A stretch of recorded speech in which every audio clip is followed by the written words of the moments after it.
Actually ఒకటి చెప్పనా మీకు, శల్య సారథ్యం అనేది నాకు నిజంగా అది తెలుగు వాళ్ళు దేనికి వాడతారో నాకు నిజంగా తెలియదు కానీ, శల్యుడు ఎక్కడ తప్పు చెప్పలేదే.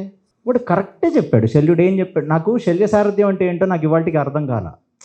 నాకు చాలా వరకు మహాభారత రామాయణ జ్ఞానం ఉత్తర భారతంలో కొంచెం ఈ ఉడిపి సంప్రదాయంలోంచి కొంచెం అలా వచ్చింది తప్ప, నేను జానపద మహాభారతాలు లౌకిక నావెల్స్ ఎప్పుడు చదవలేదు కాబట్టి అవి నేర్చుకోలేదు.